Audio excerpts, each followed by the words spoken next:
xanaa di wax asalaamaaleykum wa rahmatullahi taala wa barakatu ñoo ngi nuyu département Thiès gépp vraiment di nuyu responsable yi di sant yàlla bu baax ci ku gis ni nu taxawee nii nga xam ni léeg-léeg tërëf am mais coalition Benno Bokk Yaakaar kenn mënu koo dékku liñ fi tax a teew nag tey ci au conseil collectivité territorial mooy sunu candidat yi nga xam ni ñoo nekk ci département Thiès muy 3 candidats di ñaar yu jigéen ak benn bu góor mais nag boo gisee tey ñu intéressé ma ànd ak sama nattu ngay taxaw di wax xam ngeen ni 2016 heure bii dama bokkan ci candidat yi mais mobilisation bi ma gis tey bu ko raw lan mobilisé woon 2016 kon tey bu yàlla dogalee ñu ñëwaat 2022 ñu war a renouveler poste boobu yàlla dogal bokkuma ci maa ko jiite parce que nag ba àddina yi jeex ba buf tey wol au conseil collectivité territorial Talla Diagne ñi ko jëkk a doon ci la bokk kon suñ demee ñu joxaat ko samay nawle li jaadu mooy ma mobiliser boo gisee teelumaa ñëw mën na maa jëkk a ñëw 0 heure mais du ma dem bàyyi ginnaaw samay conseil ñii ngay gis ñëpp ci commune Thiénaba ñëpp a ñëw amul opposition amul leneen ñëpp a ma jox baat ñëpp a ànd ak man pour ànd ci coalition Benno Bokk Yaakaar wate massivement pour département Thiès ñu gagné ko ngañaay loo xam ni lu yéeme lay doon boo gisee tey nag ñu ni candidat amul benn candidat moo am mais gars yi dañoo daw rek moo fi nekk du leneen mais buñ jàkkaarloo woon ak ñun tey defe naa ni den gis lu nu mës a gis waaye nag dañuy sant yàlla bu baax di sant conseil départemental di sant conseil municipal yi di sant peuple Sénégal mais di sant peuple département Thiès communes yi nga xam ne ñoo nekk département ak conseil départemental kenn manqué wul ñëpp teew na te am naa yaakaar ni nu teewee noonu la ñuy watee kon daal li nu mën a wax wolof nag day wax léegi ni jëm ci xare di bàkku jóge ci bàkku moo ko gën ma am yaakaar ni nu teewe nii sunu paree bu nu taxawaatee den am beneen image bu nu wane moo tax tey wax teel na dañuy sant nit ñi rek di leen accueillir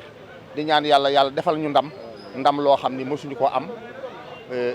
dalee wate au conseil collectivité territorial ba bisub tey mais nag li gën a dal suñu xel mooy ñi nga xam ne ñoo nekk cause commune di ay responsable dend ak man nii ma am yaakaar ni ñun département bi bu ñu déparé ñëw Thiès gis waa Thiès ne nu taxawee mais suñu xel war naa dal ci lii nag ak leneen kon daal dañuy sant yàlla bu baax di leen sant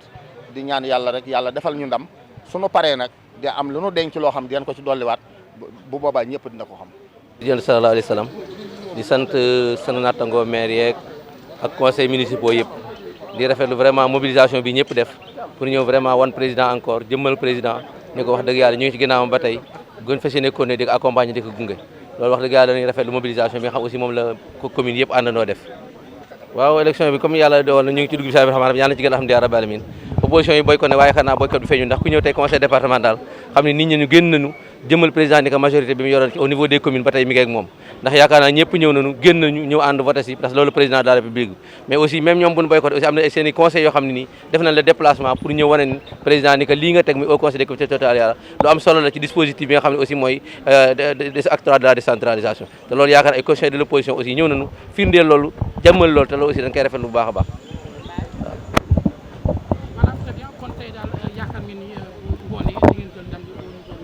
waaw au niveau national incha allah yaakaar nañ ko bu baax a baax comme ñi waroon a bëri si ñoom ñëwuñu bëri danoo daw yaakaar naa loolu yaakaar naa combat bi ce sera un combat net et clair victoire bu leer lay doon incha allah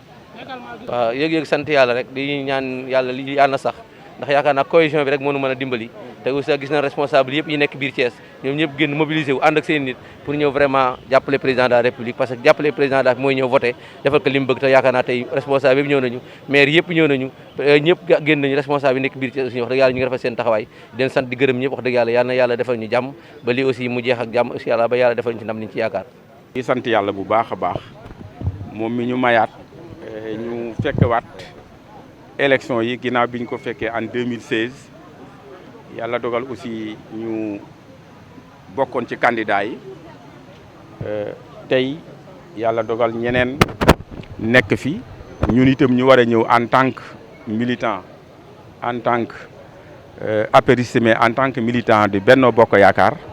ñëw tey avec tout le conseil municipal avec 45 conseillers yi nga xamante ne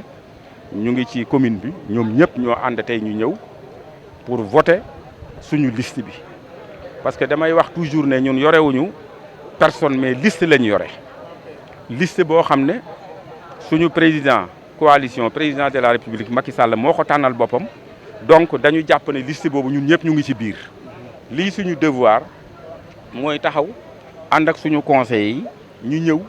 voter liste boobu comme ni ko président bëggee te bu ñu yàlla mayee ba fekk 18h dinañu xam ndax voté nañu liste bi wala voté wuñu liste bi voilà. En tant que au conseil sortant. est-ce que mën nañu xam tey boo ñu doon tiireel benn bilan. par rapport ak li ngeen jot a liggéey ci at yi weesu. voilà souvent damay dégg sax ñenn ñi di ci wax mais man mi nga xam ne man maa ko dund pendant 5 ans et quelques nekk au conseil yaakaar naa ne war naa ci mën a wax nit lu bari moo tax bu fekkee ne ñu ngi wax ne au conseil bi liggéey na wala liggéeyul. mais nañu delloo ci rapport annuel yi nga xam ne ñu ngi ko doon def ce qui va leur permettre ñu mën a xam lan ak lan la ñu liggéey mais je pense que ñi nga xam ne ñoo yore collectivités territoriales yi comme ñun di ay maire xam nañu liggéey bi nga xam ne moom la conseil au conseil def te loolu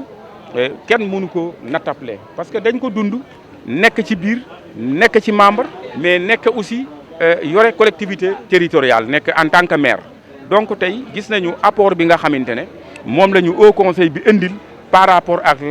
l'acte 3 de la décentralisation ni nga xam ne noonu lay doxee ba fi mu yegg tey jii donc mën nañu wax ne au conseil liggéey na liggéey bu rëy a rëy ci l'acte 3 de la décentralisation ba nga xam ne fi ñu yegg tey ñu mën fa yegg voilà. asalaamaaleykum ñu ngi nuyu ñëpp di sant ñëpp tey moom ngërëm itam ci président de la république parce que moom moo ñu jàppale ba ñu mën a falu fii. taux de participation bi tam ñi ngi ciy am yaakaar daal ñi ngi ciy am yaakaar ndax ku nekk gis na nit ñi soo ba léegi nit ñaa ngi nekk fii te tamit man te ku ne gis nañ tuubaatul ni ñu mobiliser woo suñu maire ngi sama ginnaaw ak conseillers yëpp ñu ngi suñu ginnaaw ñun ñëpp mobiliser nañu ñun ñëpp ñoo nañu voté si te tamit ni suñu commune ni mu def yeneen communes yi noonu la ñu def kon nag ñi ngi gërëm maire yëpp ñi ngi sant ñëpp ci seen liggéey président conseil itam ñi ngi ko départemental monsieur Siré Dia tam ñu ngi koy gërëm ak waa conseil bi yëpp ñu ngi leen di gërëm ñëpp daal gis nañ seen liggéey bu rafet ñu ngi leen di gërëm fas yéene nañu nag comme ñun ak expérience bi ñu am assemblée defe naa ne buñ ko boolee ak lii ñu nar a nekk fii yaakaar nañ dinañ mën a liggéey bu rafet ànd ak suñu maire Ahmed Dieye ak suñu conseil départemental ñu duñu xelal duñu jàppale ñun ñëpp ñu àndandoo liggéey ñu liggéey Sénégal liggéey bi jëm kanam liggéey suñu commune ak fépp liggéey bi ma gis fii am naa yaakaar bu baax ne bu continuer ba 18h incha allah dinañu am lu ëpp suñu njortu sax ñu ngi koy ñaan yàlla mu defal ñu ko. li ñuy voté tey du loo xam ni ñun ñoo ko créé sénégalais yi ñoo ko voté ci référendum bii passé teg fii au conseil des collectivités territoriales muy institution bu am importance mu remplacer un peu le Sénat ku nekk xam na ni Sénat daf fi mës a exister après peuple sénégalais ñoo changé. ñu voté du ma Samba du ma Demba majoritairement ñu teg fii institution bu am importance bi nga xamante ni lépp luy la décentralisation et cetera gis nañ liggéey bu am solo bi mu ci def ci mandat bi passé donc tey nit ñëpp ñi nga xam ne ay conseillers ñu dañu war a ñëw voter naturellement parce que peuple sénégalais ñoo ko fi teg ci jëleeguñ ko fi je pense que li tax ñooñu boycotté mooy tey au niveau du Sénégal ci 558 communes yi ak 43 départements yi ñun ñoo fi majoritaire largement donc ñu ñëw ñu ñàkk a ñëw dañuy gagner avec un fort taux installé membre au conseil des collectivités territoriales au niveau du Sénégal. Déedéet boycott moom boycott la li peuple bi ñoo ko fi teg donc ñoom dañu weddi maanaam baatu peuple bi parce que peuple bi ñoo ko voté woon teg ko fi au conseil des collectivités territoriales dindeeku fa mais man en tant que conseil me représenter le peuple fu ma mën di nekk ci Sénégal dama war a ñëw voter c'est un devoir ku ñëwul tey maanaam xas nga peuple bi nga xamante ni ñoo ko fi tegoon weddi nga leen donc ñooñu tey def nañu erreur bu mag mais seen ñàkk a ñëw nag du ci yàq dara parce que ñu ñëw ak ñu ñàkk a ñëw ñun dañuy gagner très largement. mais xanaa nekkoo fi woon yooyu soo liggéey bu am solo bi mu def ci mandat bi passé waaw moom lay continuer rek xam ku nekk xam na ni Sénat bi mu fi nekkee doon na def liggéey bu am solo ñu jël ñu soumettre au peuple sénégalais ni leen ñun dañu bëgg institution changer def institution boo xamante ni maanaam ci lépp luy tourner au niveau des collectivités territoriales décentralisation acte 3 et cetera peuple bi nangu ko voté ñu teg ko fi donc aujourd'hui ñun li peuple sénégalais teg fii tant que ñu ngi ko fi teg duñu boycotté dañuy ñëw voté mais aussi booy dem ci guerre nga xam ne dañ lay duma yu metti su la neexee nga boycotté parce que qu'ils viennent pas bu ñu ñëwee bu ñu ñëwul bu soobee yàlla dañuy gagné. xam nga yooyu moom mënul ñàkk mais bu ñu demee ba vote bi des ñun waxtaan nañ suñu biir ci 558 communes yi ak ci 43 départements yi xuloo mënul ñàkk waaye dañuy waxtaan ba jubóo tey yaakaar naa ni sama yeneen collègue conseillers benn bulletin du mooy Benno Bokk Yaakaar ci am nañ ci confiance parce que xuloo taxul sanctionné kii de positionnement lii nga xamante ni moom le président Macky Sall naturellement teg ko ci yoon consulter base bi consulter ñëpp ba teg leen ñooñu nag yaakaar naa ni képp koo xamante ni bëgg nga Sénégal nga d'accord ci coalition Benno Bokk Yaakaar ci choix bi nga xamante ni président Macky Sall moo ko ànd ak collaborateurs yi nekk ci biir Sénégal yëpp yaakaar naa ni di nga voté pour Benno Bokk Yaakaar donc bulletin nul du am soobee yàlla. D'abord di nuyu askan bi yëpp askan waa Thiès en ma qualité de coordinateur du comité électoral de Thiès Nord aussi bien pour l'élection législative passée mais également j'ai été investi de mission par le coordinateur départemental le ministre d'État Augustin Tine pour me coordonner li nga xamante ni mooy élection au conseil des collectivités locales et territoriales de la zone nord. Alors sur ce ñu def nañu une mobilisation au niveau de la commune de Thiès Nord composée environ de 27 conseillers aussi bien municipaux comme départementaux ñu sensibiliser leen par rapport en tout cas ak li nga xamante ni mooy soloy bis bi ak rôle yi nga xamante ni moom la au conseil des collectivités locales et territoriales war a jouer si mobilisation bu nag gis nañu waa commune Thiès Nord et également la commune de Thiès la ville de Thiès mais également le département surtout ñu def une forte mobilisation ñëw pour assurer un très bon taux de participation surtout que dañoo constaté une opposition bi dafa boycotté dafa daw parce que xam nañ ni diggante fii ak présidentielle bëgguñu fee jël beneen défaite parce que xam nañu bu ñu ñëwoon tey ci élection yi dañ leen di dóor ba ñu nërmelu donc loolu on l'a compris donc ils ont fui leur responsabilité parce que bañ a jël beneen défaite mais toujours est-il que on est conscient des enjeux de l'heure te conseil incha allah ce soir incha allah dina gis ni Thiès le département de Thiès c'est assez bien mobilisé avec un bon taux de participation en tout cas on va continuer davantage accompagner les politiques du président de la République parce que tey jii Sénégal moo ko soxla les enjeux les populations commencent à comprendre davantage et tous les responsables se mobilisent autour du président de la République en tout cas pour gën ko assurer une continuité de ces politiques te loolu incha allah dina am donc di remercier ñëpp di remercier waa département bi surtout ci seen mobilisation. yéen ñëpp di nuyu mbokku internetu Thiès Actu yëpp di nuyu tout le peuple sénégalais ñun vraiment mbégte lañ am ñëw fii nii voté si fii nga xam ne moom mooy élection au conseil des collectivités territoriales ñi koy wax nag dañoo xamul njëriñ li parce que ñun ñi nga xam ne ñun yàlla may nañu suñu maire bi nekkoon na au conseil lépp lu ñu liggéey au niveau de l'institution ñun xam nañ ko te loolu amal na njëriñ Sénégal lii nag boo gisee tey ñëpp ñëw nii yaakaar naa ne président de la République résultat yi bu génnee dina kontaan ci département de Thiès parce que l'ensemble des conseillers ñëw nañ man actuellement damay siéger maay titulaire actuellement sama suppléant moo fa nekk mais boo gisee afflux bi fi ñëw tey bu la neexee sax nga dugg ci biir nga gis ne nit ñi dañoo rang kon boog mën naa ne presque l'ensemble des conseillers Benno Bokk Yaakaar et une partie de l'opposition ñoom ñëpp ñëw nañ surtout ñi nga xam ne ñoo demee woon ci ay liste parallèle ñoom ñëpp seen conseillers ñëw nañ tey ñii ni voter si le président le rap yaakaar naa président moom moo soxla ñi nga xam ne ñoo leen investir ay ndaw lañ rek ñeneen ñëpp mérité woon nañ ko mais lii bu ñu koy def rek yaakaar naa c'est pour le président de la république ndax lépp loo xamante ne ay projets yoo xamante ne moo ngi koy defar pour Sénégal ñëpp mën ciy gis seen bopp ndax Sénégal mën a dem kanam mais pour le moment daal ñëpp a ngi ñëw te d'ici 18 heures je pense que mën nañoo am ñi nga xam ne ñëpp ay conseillers lañ au niveau du département dinañ ñëw incha allah xam ne dinañ voter le président de la république voilà. Binta Fatim Dieng représenter les femmes du parti socialiste au niveau de la commune donc tey ñëw nañ def suñu devoir citoyen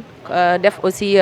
honorer suñu engagement mooy ñëw voter pour l'institut qu'on appelle le Haut Conseil des collectivités territoriales mu nekk lu am solo ci wàllu doxalin yi nga xamante ne nii moom mooy les collectivités territoriales te loolu aussi dañ koy rafetlu ba pare suñu présidente la présidente Aminata Mbengue Ndiaye jiite ko mu nekk lu am solo ci askan bi. Effectivement lu am solo la parce que les politiques publiques aussi loolu mooy doxal gox-goxaat yi mooy doxal base yi aussi lu mel ni vraiment li askan bi soxla ñu nga xamante ne ni maire yi dinañ ko mën a voter ci li nga xamante ne mooy collectivité territoriale yi yóbbu ko foofu moom aussi en tant que président du Haut Conseil mu mën a conseiller le président ci nga xamante ni mooy projet sociétal yi et au-delà de cela aussi il y a aussi les privés ku mel ni ñun comme Homme et Terre nous sommes en partenariat avec le Haut Conseil muy institut belge boo xamante ni mi ngi nekk au Sénégal et un peu partout dans l'Afrique de l'Ouest mu nekk ay li nga xamante ne ni moom mooy ay projet ak yoo xamante ne ni dina jëm vraiment directement ci te loolu moom mooy li am solo mooy li nga xamante ne ni ñun askan bi dañ ko soxla ñun ñu mën ko porter fenn foo xamante ni le président de la République dina ko dégg ba mën a saafara loolu nga xamante ne ni moom mooy jafe-jafe wala besoin yi nga xamante ni moom la askan bi am. ñi nuyu ñi fi nekk ñëpp man maa ngi tudd El Hadj Diallo nekk coalition Benno Bokk Yaakaar ñi ma taxawal nii muy le président Pape Doumbouya di président Thiès ci kanam Fat Bounti Dieye di conseillère municipal à Thiès Nord mais également nekk conseillère ci Pape Doumbouya parce que liste Thiès ci kanam lañ demee woon mais ku ne xam na ni léegi ñun ñëpp ñu ngi ci Benno Bokk Yaakaar ma taxaw aussi ak Ami Collé moom ku ne xam na ko Ami Collé bu Siré Dia mu nekk adjointe au maire à Thiès Est nekk conseillère municipal moom itam nekk vraiment ci biir coalition bi su ko defee comme ni ñu ko defee rek tey ñu li ñu fi dajale mooy élection au conseil des collectivités territoriales mu nekk élection boo xamante ni dafa am solo mais damay préciser rek ne je prends la parole au nom du président Maodo Malick Mbaye nga xamante ni moom mooy président association nationale des élus départementaux du Sénégal mu nekk ci yoon bi di ñëw mais egseegul woon parce que dafa am benn télévision bu ko woon muy def benn émission ci élection yi pour gën a ñaax nit ñi gën leen mobiliser mais ñi leen di jox yóbbanteem ak nuyoom mu ngi ci yoon mais rek may wax ni li ñu fi indi mooy gis ngeen ni tey au élection au conseil la mais Thiès moom yaakaar naa kenn du am nattable ne Thiès a battu le record de la mobilisation depuis ce matin 9h ci suba ba léegi ku ko gis xam ni dans l'ensemble des 15 communes les conseillers municipaux les conseillers départementaux sont mobilisés ñoom ñëpp dikk en masse ànd ak les autorités ànd ak les maires ànd ak les leaders ñi ñëw voter pour donner à la coalition Benno Bokk Yaakaar une majorité écrasante loolu nag su amee li mu lay won rek mooy la coalition s'est revigorée à Thiès c'est vrai que nous sortons d'une élection législative qui a été assez tumultueuse mais loolu lépp ay jàngat lañ ciy ñëw parce que démocratie moo ni tëddee bu tayee da ngay gagner bu subaa ñu gagner la mais Benno Bokk Yaakaar c'est une très grande coalition une coalition majoritaire mais extrêmement mûre ñun heure bu ñu jógee ci élection bu ñu gagner dañ ciy am jàngat mais bu ñu gagner ñu am ci jàngat looloo tax fii ci Thiès leader yëpp ànd doon benn ñi amoon ay liste parallèle ñu ko mel ni le PDG Pape Doumbouya wala ñu mel ni ñoom Ablaye Dieye ak ñeneen ak ñeneen ñëpp ñëw ànd ñi nekk ci Benno Bokk Yaakaar ak waa réew mi ànd bokk liggéey looloo tax tey la coalition s'est sentie beaucoup plus forte nous restons mobilisés c'est sûr que ni au sortir de ces élections nous allons gagner largement et très largement beneen bi ci des encore suñ ci jógee ñu gën a laxasaa yu gën a waajalaat encore yeneen échéance yoo xam ne day ñëw di remercier population thiessoise yëpp di remercier tous les conseillers municipaux et départementaux di remercier le président de la République Macky Sall ci taxawaay bi di remercier le président Idriss Seck mais di remercier également le docteur Tine le ministre d'État Augustin Tine nga xamante ni moom moo jiite la coalition au niveau départemental ànd ci ak l'ensemble des leaders ñuy def liggéey boo xamante ni liggéey bu am solo la donc loolu daal lañ ci bëggoon wax di wax ni nag boycotté élection moom amul njëriñ parce que politique de la chaise vide moom quand tu te sens faible rek nga koy def du tere nag quand la majorité est là di nga xam ne même boo présenté woon ñu duma la mais ñi ñàkk a bañ a présenté wu xam nañ ni bu ñu présenté woon ñu duma leen kon ñoom seen ñàkk a bañ a présidence fuite en avant la fuite en avant boobu nag xam naa ni kanam la jëm parce que li ci des moom incha allah on va l'aborder avec beaucoup de confiance. Pape Doumbia président mouvement Thiès Ca Kanam nekkoon ci candidat ci élection législative municipale yi ñu weesu ci zone nord ñëw ak tey sunu conseiller Fatou Bintou Diallo en même temps nekk sunu porte-parole sunu jigéen bu brave je dois dire que nag amoon nañu ay conseillers malheureusement dafa am ñoo xam ne perte lañ ci yoon bi ndaxte ñëpp xam nañu zone nord liñ fa liggéey yëpp ba ñëpp xam nañ suñu taxawaay ñëpp xam nañu lépp li nga xamante ne liggéey nañ ko fa mais tey am na loo xam ne su jotee dañuy nangu rek ànd ak moom di dem ba tax na tey élection yi dañuy wax rek di renouveler encore suñu ancrage ci Benno Bokk Yaakaar renouveler suñu confiance bi nga xamante ni tegoon nañ ko ci le président Idrissa Seck di renouveler encore tey sunu confiance ci le président Macky Sall di wax rek ni tey ji élection yi nga xamante ni tey muñ fi indi bokk na ci élection yoo xamante ni ñun ñëpp ak li ñu am ak suñuy conseil teg nañ ko ci loxo incha allah président Macky Sall di wax ni comme ni ko sama grand El Hadj waxee je pense que politique de la chaise vide loolu amatul parce que tey toll nañ foo xamante ni argument képp ku am rek war nga mën a ñëw taxaw nga défendre say argument parce que élection yi ñu jógee nga dem fa élection yi ñëpp d'accord nañ ni jaar na ci yoon kenn waxatul waxu baax na ak baaxul ñu jox la ay conseils je pense que tey ji fekkente ni jot na ñu jëm ci yenn conseils yi war nga mën a eggale liggéey boobu donc dem ba ci biir tu te retires je pense que yooyu war nañ nekk lu dépassé mais tout cela étant entendu li ñuy wax rek mooy di gën a ñaax ñi nga xamante ni tey ñooy population yi au niveau di Thiès di wax ni dëkk bi ak lu mënti am rek dinañ ko assumer ndoo ensemble parce que liggéey bi jot na pour ñu defaraat dëkk bi toll na foo xamante ni tey ñëpp d'accord nañ ni inondation yi bëri na xaw naa metti mais nañ jàpp rek ni le président ak ñi nga xamante ni ànd ak ñoom président Idrissa Seck yëpp ni dañ ci am yeneen taxawaay ci échéance yi ñu jëm loolu lañ amoon luñ ciy wax pour le moment di ñaanal ñëpp di remercier ñëpp di remercier man personnellement coalition bi nga xamante ni maa nekkoon trésorier au niveau de la zone nord c'est vrai que on a perdu mais c'est une bataille boo xamante ni perdre nañ ko mais li ci kanam raw li bët incha allah. pour man am na loo xamante ni soo ko commencé da nga ko war a eggale parce que commencé loo xamante ni doo ko eggale je pense que waroon nga ko bañ a commencé mais commencé nga ko am nga ci benn ndam je pense que da nga ko war a continuer rek mais am na loo xamante ni ñun duñ ci sori li ñuy wax rek mooy li ñu intéressé ñun li ñu fi indi mooy élection yi ñëw nañu ànd nag suñuy nit def suñu élection après ñu xool le soir pour voir ce que les journaux vont donner. asalaamaaleykum wa rahmatullah waa Sénégal rawatina waa Thiès maa ngi tudd Aminata Ba madame la maire bokkoon ci Benno Bokk Yaakaar ñu gën maa xam ci la Lionne de Pape Siré Dia ma nekk 10e adjointe au maire commune Thiès Est nekk le seul adjointe au maire ci biir Benno Bokk Yaakaar fii ci biir Thiès maa ngi nuyu ñëpp di gërëm ñëpp di am contentement ak xel bu dal ndax tey defe naa ni ku gis lii xam ne nit ñi ñëw nañ ak farlu ñëw nañ ak doole song nag daan yàlla moo ko moom waaye yaakaar naa ni di remercier tamit ñi nga xam ne ñoo nekk suñu ginnaaw te ñu bokkoon ci ay coalition beroon seen ay liste parallèle bopp tey ñu daal di wàññeekuwaat xam ne Thiès rek mooy dëgg defar Thiès rek mooy dëgg lu mel ne Thiès Ca Kanam lu mel ne président Ablaye Dieye ak keneen ñoom ñëpp ñu bàyyi li ñu jàppoon yëpp ñëw jàppale ñu ñun nag ñu ngi sant ñu ngi gërëm di leen wan ne leen du ñu transhumé tey te tey lañu gën a am confiance tey la ñu gën a ànd ak président Macky Sall tey la ñu gën a gëm ambition am tey la ñu gën a gëm li nga xamante ni moom lay liggéey tey la ñu gën a nekk ci ginnaawam derrière Pape Siré Dia bu nee waaw ñu ne waaw bu nee déet ñu ne déet nañu xam ni bougé wu ñu mettre te tey yaakaar nañ ni lii nga xamante ne nii moom la ñu song ni ko El Hadj Diallo waxee Pape Doumbia waxee ko noonu président mouvement Thiès Ca Kanam lépp dina baax incha allah Thiès gëm nañ ni li ñu boole woo def suudewu nii incha allah rabbi dañuy am ndam merci beaucoup.